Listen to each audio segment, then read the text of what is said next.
ईश्वराला प्राप्त करायचा सोपा मार्ग, परमेश्वराला प्राप्त करायचा सोपा मार्ग। या अगोदर बऱ्याचशा गोष्टीची मी हे केलंय, विस्तृत माहिती तुम्हाला दिलेली आहे। मित्रांनो, आता आपण कुठे वळतोय, तर आपल्याला कसं काय साध्य करायचं, त्याच्यासाठी आपल्याला काय मेहनत घ्यावी लागेल, काय आपल्याला आपलं योगदान असावं। सामान्यतः मी तुम्हाला सांगितलंय की आपण शून्यात जायचंय, सर्व विसरून जायचंय आणि त्याच्याशी एकरूप व्हायचं आणि आयुष्यात वावरायचं। पण त्याच्याशी जर तुम्हाला समरस व्हायचं, त्याच्याशी एकरूप व्हायचंय 100%, तर तुम्हाला मेहनत घ्यावी लागणार। तुम्हाला त्यासाठी स्वतःवरती काम करावं लागणार। आता ते काम कसं करायचं हे समजून घेणं गरजेचं आहे। मग त्यासाठी आहे मंत्र आणि तंत्र। ओम भूर्भुवस्वः ओम तत्सवितुर्वरेण्यं भर्गो देवस्य धीमहि धियो यो नः प्रचोदयात्।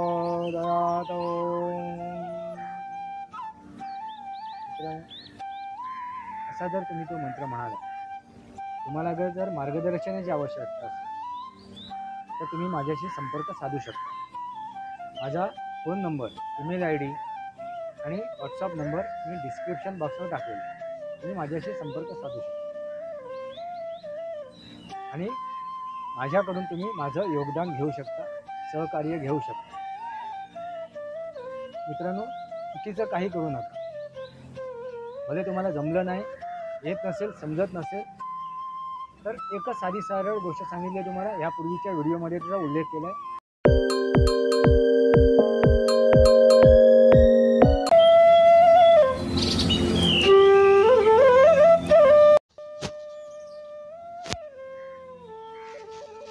नमस्कार मित्रांनो, सनातनी वास्तव या माझ्या शृंखलेमध्ये पुन्हा एकदा आपलं स्वागत। मी आपला मित्र राजेश वासंती सावाजी करू। मित्रांनो, सुप्रभात। प्रभात होते, सूर्योदय होतोय। मित्रांनो, आपण चर्चा करतोय, सनातनमध्ये समजून घेण्याचा प्रयत्न करतोय, ते म्हणजे ईश्वराला प्राप्त करायचा सोपा मार्ग, परमेश्वराला प्राप्त करायचा सोपा मार्ग। या अगोदर बऱ्याचशा गोष्टीची मी हे केलंय, विस्तृत माहिती तुम्हाला दिलेली आहे। मित्रांनो, आता आपण कुठे वळतोय, तर आपल्याला कसं काय साध्य करायचं, त्याच्यासाठी आपल्याला काय मेहनत घ्यावी लागेल, काय आपल्याला आपलं योगदान असावं। सामान्यतः मी तुम्हाला सांगितलंय की आपण शून्यात जायचंय, सर्व विसरून जायचंय आणि त्याच्याशी एकरूप व्हायचं आणि आयुष्यात वावरायचं। पण त्याच्याशी जर तुम्हाला समरस व्हायचंय, त्याच्याशी एकरूप व्हायचंय 100%, तर तुम्हाला मेहनत घ्यावी लागणार। तुम्हाला त्यासाठी स्वतःवरती काम करावं लागेल। आता ते काम कसं करायचं हे समजून घेणं गरजेचं आहे। मग त्यासाठी आहे मंत्र आणि तंत्र। मनावरती ताबा ठेवणं म्हणजे मंत्र आणि तनावरती ताबा ठेवणं म्हणजे तंत्र। जसं आपण स्वतःच्या मनावरती ताबा ठेवतो किंवा स्वतःच्या तणावरती ताबा ठेवतो, तसं आपण इतरांच्याही मनावरती आणि तणावरती ताबा ठेवू शकतो, आपल्या त्या वागणुकीतून, आपल्या वर्तनातून, आपल्या वर्तवणुकीतून। म्हणून बघा, एखादा तांत्रिक मांत्रिक आपला प्रभाव दुसऱ्यावरती पाडतो, त्याच्या मनावरती किंवा तणावरती, आणि त्याच्याकडून चांगले किंवा वाईट तो घटना करून घेतो, गोष्टी करून घेतो। याचा अर्थ लक्षात घ्या, आणि हे सत्य आहे, ते कोणी नाकारू शकत नाही। पण मित्रांनो, आपल्याला इथे काय समजून घ्यायचं आहे, आपल्या मनावरती आणि आपल्या तणावरती आपल्याला ताबा मिळवायचा। मग त्यासाठी मंत्र म्हणणं महत्त्वाचं आहे आणि त्या तंत्रामध्ये राहणं गरजेचं आहे। आता मंत्र म्हणण्यासाठी महत्त्वाचं काय, तर एखादा मंत्र निवडणं। आता जर एखादा मंत्र निवडला, त्या मंत्रातून आपण काय साध्य करणार आणि कसं साध्य करणार, त्यासाठी तुम्हाला एक गोष्ट सांगतो मित्रांनो. तुम्हाला तानसेन या नावाची व्यक्ती माहिती असेल इतिहासातील. ह्या तानसेनाने म्हणजे तो बिरबलाचा 9 रत्नापैकी एक रत्न, त्या तानसेनाने मेघमल्हार गायला. मेघमल्हार हा राग गायला. आणि तो राग गायल्यानंतर, राग म्हणजे तो राग नव्हे आपल्याला येतो तो राग कानफडात मारी ना, तो राग नव्हे. राग कोणता? तर ह्या स्वरामधील गायनामधील तो राग त्यांनी गायला मेघमल्हार. आणि तो मेघमल्हार राग गायला आणि तो गायल्यानंतर वातावरणामध्ये ती प्रक्रिया निर्माण झाली. त्यांच्या स्वरातून, त्यांच्या त्या ध्वनीतून, त्या लयेतून वातावरणातील अणुरेणू किंवा ती ऊर्जा वातावरणातील, या वातावरणातील ऊर्जेशी, त्या अणुरेणूशी त्याचा संयोग झाला, एक अभिक्रिया झाली. आणि ती अभिक्रिया झाल्यानंतर ढग तयार झाले आणि ढग तयार होऊन पाऊस पडला. जसं तुम्हाला माहिती आहे, ह्या आधुनिक विज्ञानामध्ये आकाशात जाऊन विमानं उडतात आणि मग ती फवारणी केली जाते एका केमिकलची, आणि नंतर ढग तयार केले जातात आणि पाऊस पडला जातो. पण इथे काय आहे, मग ते ध्वनी महत्त्वाचे आहे. पण त्या ध्वनीला लय, सूर असावा. त्या स्वरूपात ते म्हणायला पाहिजे, त्या तऱ्हेने ते आपल्याला म्हणता आले पाहिजे.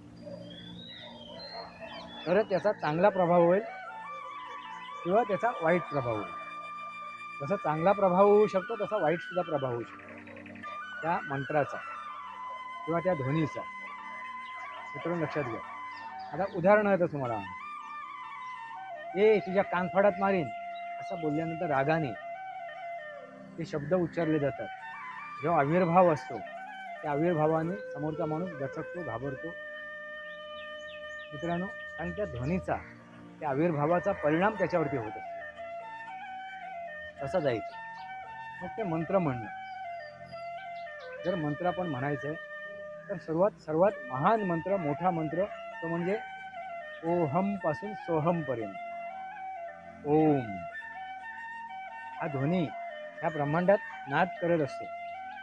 तो सूर्याच्या त्या प्रक्रियेमध्ये, त्याच्या त्या स्थितीमध्ये तो आवाज निर्माण होत असतो. जे तिथे त्या जो सूर्याचा गोळा आहे त्याच्यामध्ये जे काय वायू आहेत, त्याच्यामध्ये जे काय रसायन आहेत, त्यांचा ज्यावेळी ते हे होत होतं, काय म्हणतात त्याला, तो घुसळत असतो. त्याच्यातून तो ध्वनी निघत असतो. ओहम म्हणजे ओहम पासून सोहम पर्यंत, म्हणजे त्याच्यापासून माझ्यापर्यंत. ओहम पासून सोहम पर्यंत म्हणजे काय, ओहम पासून सोहम पर्यंत. ओहम म्हणजे त्याच्यापासून सोहम पर्यंत, माझ्यापर्यंत. मग त्या ओमचा उच्चार कसा करायचा हा पहिला आपल्याला समजून घेणं गरजेचं आहे. हा बेस आहे, हे काय मूळ आहे, हा त्याचा पाया आहे. तो ओहम सर्वात मोठा मंत्र, महान मंत्र, सर्वात मंत्रामधील सर्वात हा मोठा मंत्र. आता कसं म्हणायचं? ओहम ओहम ओहम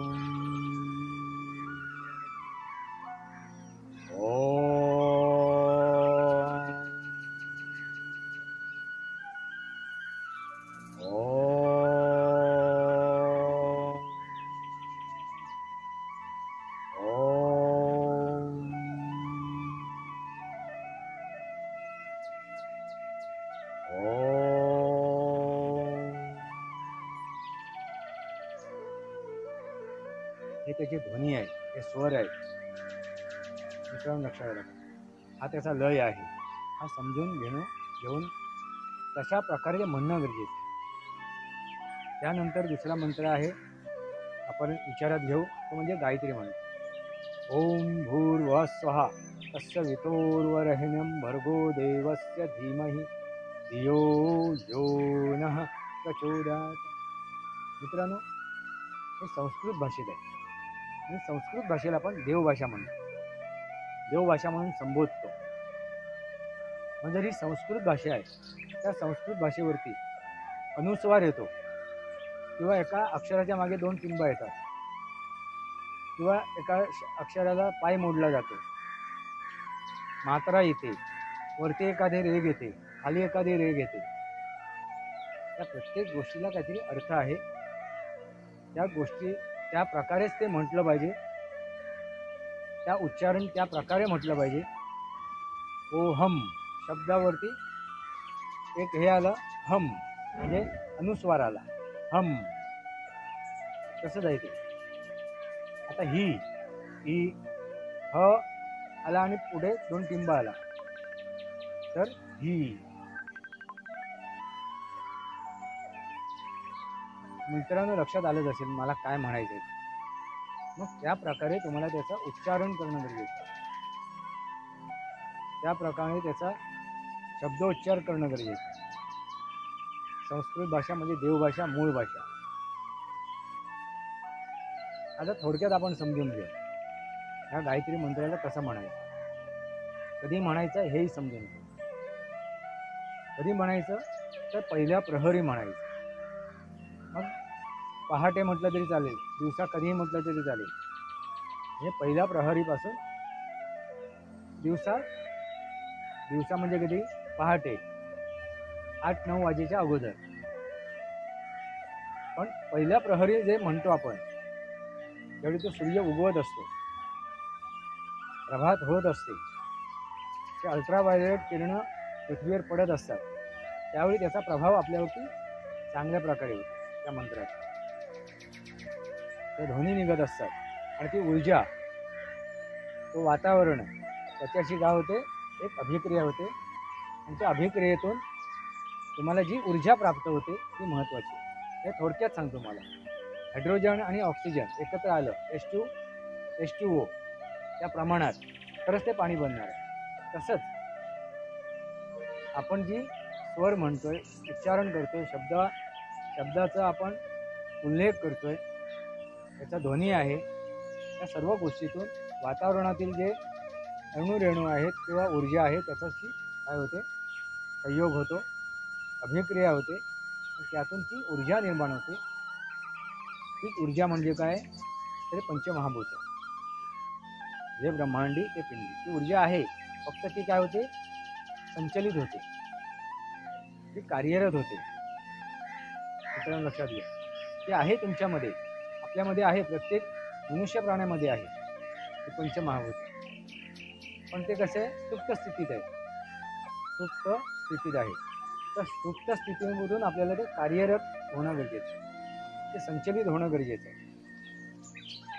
त्यासाठी आपल्याला हे मंत्र म्हणायचे.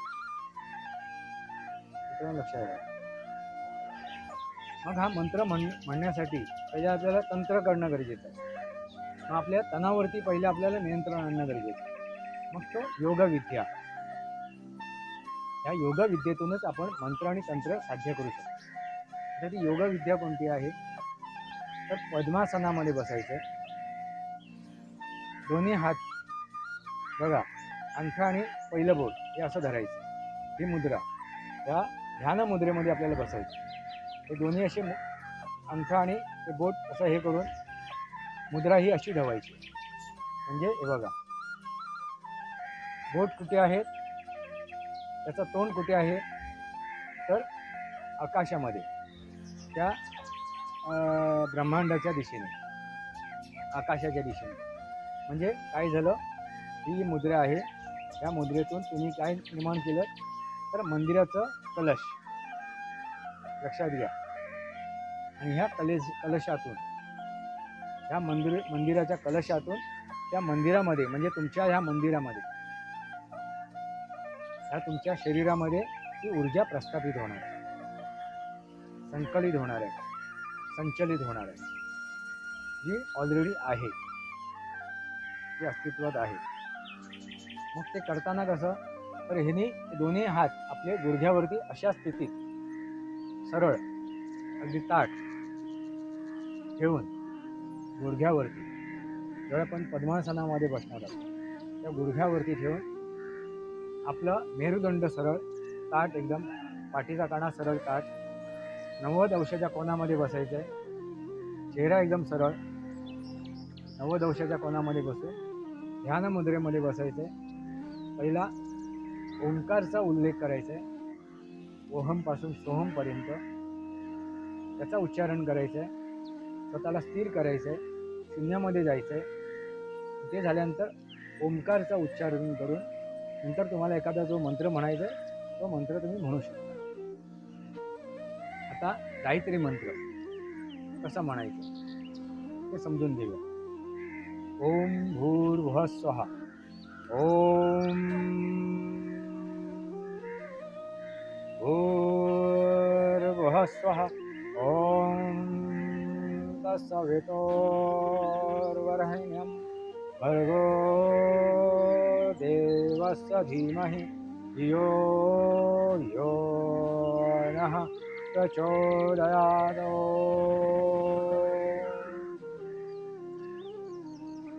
ओम भूर्भुवः स्वः. ओम तत्सवितुर्वरेण्यं भर्गो देवस्य धीमहि धियो यो नः प्रचोदयात्.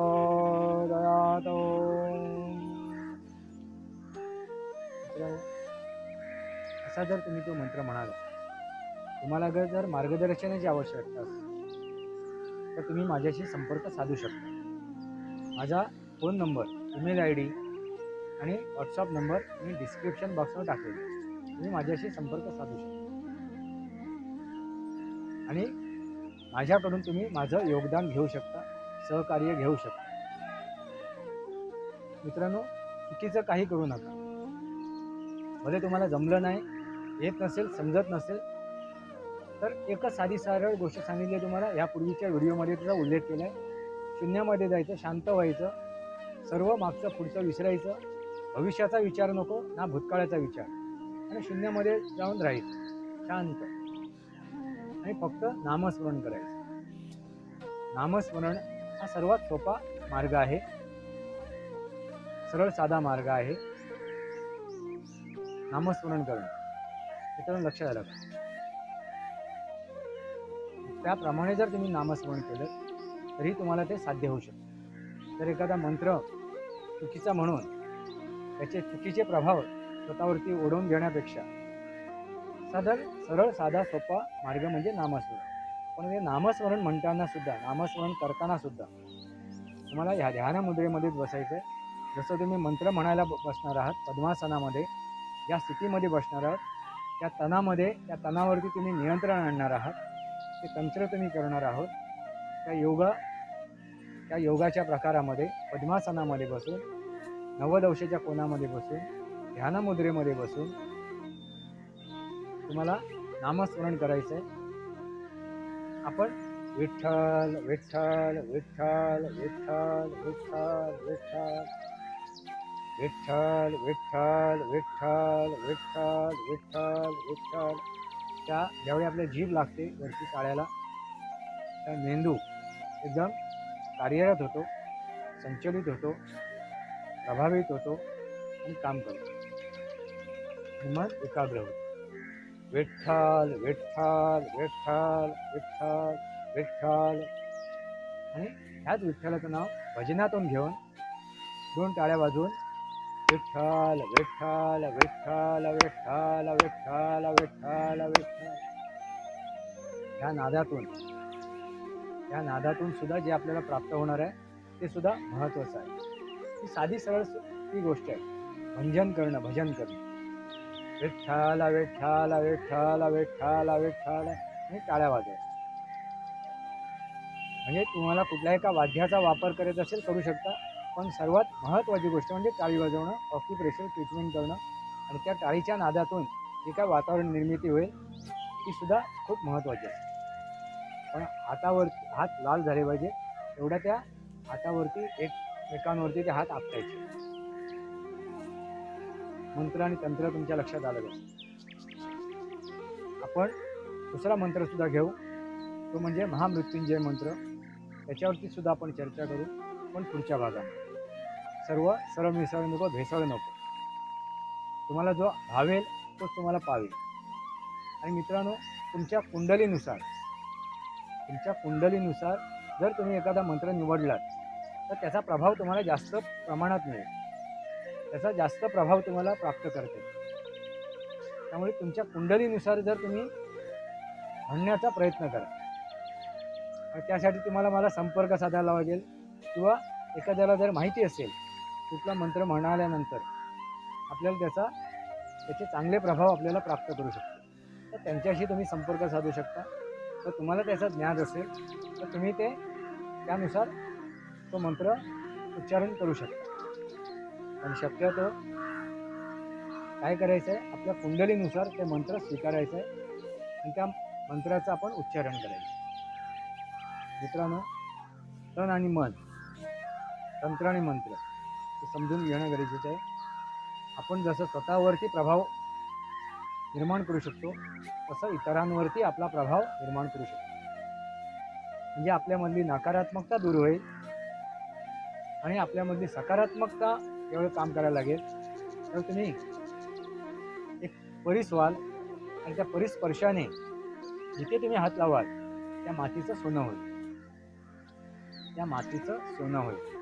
असा परिस्पर्श तुम्हाला जर निर्माण करायचं असेल तर तुम्हाला मनावरती आणि तनावरती नियंत्रण आणावंच लागेल. मग तुम्हाला सर्वच साध्य होईल, सर्व तुम्ही प्राप्त करू शकता. ह्या भौतिक युगातील तुम्हाला हवं ते, पण जे हवं आहे पण दुसऱ्याचं चिनून नाही, दुसऱ्याचं कब्जा करून नव्हे, दुसऱ्याचं लुटून नव्हे. जर तुम्ही लुटपाट करायला लागला, जर तुम्ही त्याच्याकडून चिनून घ्यायला लागला, काढून घ्यायला लागला, त्याचा हक्क मारायला लागला, तर जे काय तुम्ही प्राप्त केलं ते परत शून्यात येईल. म्हणून रावणाने जी काय सिद्धी प्राप्त केली होती ती सिद्धी त्यांनी स्वतःच्या कर्माने घालवलेली आहे. ब्रह्मांड असून सुद्धा, ब्रह्मांडाचं ज्ञान असून सुद्धा, त्याच्यावर लक्षात घ्या. म्हणून जे आपण प्राप्त करतोय ते आपल्याला जर चिरकाल टिकवायचं असेल तर आपली मानसिकता ही सकारात्मकच असावी. आणि फक्त ती कशासाठी असावी तर दुसऱ्यांच्या भल्यासाठी, दुसऱ्यांच्या उद्धारासाठी, या सृष्टीच्या संवर्धनासाठी. आणि या सृष्टीमध्ये संवर्धन करायचं असेल वसुधैवम कुटुंबकम, त्या प्रत्येक जीवाला जगण्याचा तेवढाच अधिकार आहे जेवढा तुम्हाला आहे, एवढा तुम्हाला, मला, सर्वांना आहे. मग या सृष्टीचं संवर्धन करण्यासाठी आपला जन्म झालेला आहे, ना की फक्त माझं आयुष्य जगण्यासाठी, स्वतःचं आयुष्य जगण्यासाठी, स्वार्थ साधण्यासाठी, मतलब साधण्यासाठी. नक्की ठरवा. मनुष्य जन्माला जर तुम्हाला सार्थक करायचं असेल तर तुम्हाला या सृष्टीचा विचार करावा लागेल, या सृष्टीचं संवर्धन करावं लागेल. आणि संवर्धन करताना प्रत्येक त्या निर्जीव आणि सजीव गोष्टीचा तुम्हाला मान सन्मान ठेवावा लागेल. बघा, निर्णय घ्या, विचार करा, तुम्हाला काय करायचं. मनुष्य प्राणी म्हणून जगायचं आहे की नुसतं एक प्राणी म्हणून जगायचं, एक जनावर म्हणून जगायचं, निर्णय तुमच्या हातात आहे. सनातनी वास्तव.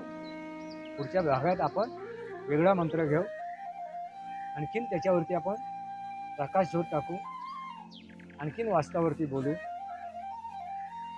पण तुम्हाला जर संपर्क साधायचा असेल, ज्योतिषशास्त्राच्या माध्यमातून तुम्हाला समजून घ्यायचं असेल, सनातनच्या मार्गातून तुम्हाला समजून घ्यायचं असेल तर तुम्ही माझ्याशी संपर्क साधू शकता. अध्यात्म म्हणजे स्वतःच्या आत्म्याला परिचय करणं, ओळखणं, जाणून घेणं म्हणजे अध्यात्म. म्हणून मी काय म्हणालो, सनातन आणि समजून घ्यायचं असेल, ज्योतिषशास्त्र समजून घ्यायचं असेल, वास्तुशास्त्र समजून घ्यायचं असेल तर तुम्ही माझ्याशी संपर्क साधू शकता. माझा ईमेल आय डी, माझा व्हॉट्सअप नंबर आणि माझा फोन नंबर मी डिस्क्रिप्शन बॉक्समध्ये टाकलेला आहे, त्याची नोंद केलेली आहे. तर तुम्ही माझ्याशी संपर्क साधू शकता. सनातनी वास्तव. सनातनी वास्तव या माझ्या शृंखलेला सबस्क्राईब करा, बेल आयकॉन दाबा. माझे विचार पडायचे लाईक करा, आपले विचार कमेंट बॉक्समध्ये विकसित करा.